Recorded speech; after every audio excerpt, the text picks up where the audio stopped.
And welcome back. Tonight, one of the most gruesome murders ever reported in the state of Michigan is back in the spotlight again decades after the fact. It's a case of sex, drugs, murder, dismemberment, and even cannibalism. For decades, John Kehoe was in prison for the murder of 18-year-old Rose Larner in the early 1990s. News Channel 3's Autumn Pitcher investigates how a recent ruling by the state Supreme Court gives the convicted killer a chance to be resentenced. In April, Michigan Supreme Court banned mandatory life sentences for 19 and 20-year-olds in murder cases, calling them unconstitutional. And not only does that impact future cases, but ones that happened long ago, including John Kehoe, convicted for the 1993 murder of Rose Larner. Now, we do want to warn that some viewers may find the following details disturbing. I feel glad that he can't do this to anyone else. I feel sad that it just had to happen. Heartbreak that's taken Rose McFarland decades to heal from, since her daughter Rose Larner was murdered and dismembered in 1993. But now she's reliving the nightmare. When I told you he has the opportunity to be resentenced, how did that make you feel? Why should we have to go through this? I thought we were done with him.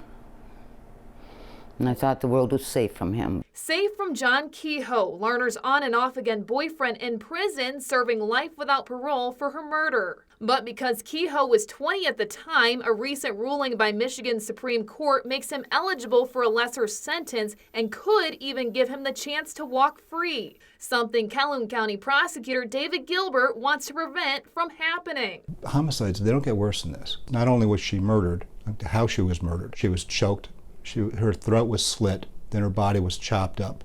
Lead investigator Don Brooks, who's now retired, says Kehoe had broken up with Larner and had it all planned. She would not let him go, and she kept pushing his buttons to the point where he said, "I'm going to end it."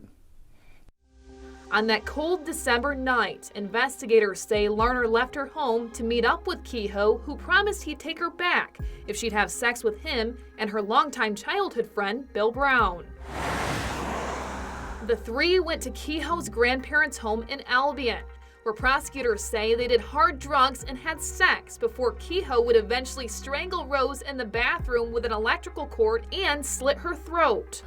Not only was it my baby, but they treated her like garbage. After learning the FBI was on the case, Brown came forward, telling investigators Kehoe killed Larner and he pleaded guilty to being an accessory by helping dispose of her body. Prosecutors say the two burned parts of her in the basement fireplace and in a fire pit in northern Michigan. Brown testified Kehoe did the unthinkable.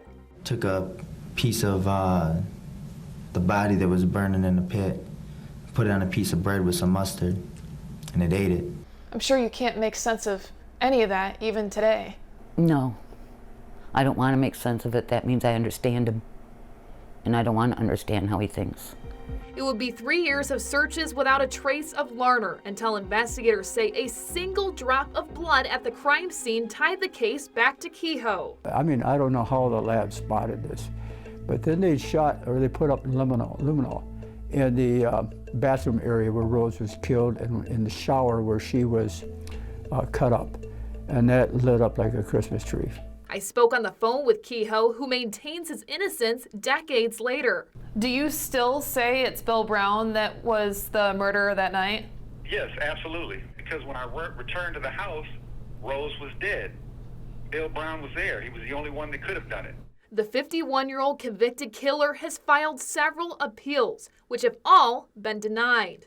With a resentencing hearing on the horizon, it's now up to prosecutor Gilbert to prove to a judge his life sentence should stand. You were not the prosecutor at the time. What pressure does this put on you to get it right? I don't have much pressure at all. I intend to follow what my predecessors wanted. If they wanted first-degree murder with life without parole, then we will try to seek that justice.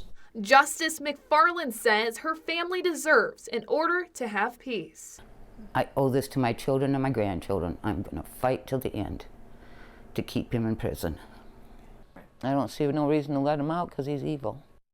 Prosecutor Gilbert has filed a motion for Kehoe's resentencing hearing, which will be scheduled in the coming days. And if a judge decides against keeping his life sentence, the new minimum sentence could be between 25 and 40 years, up to as many as 60 years in prison.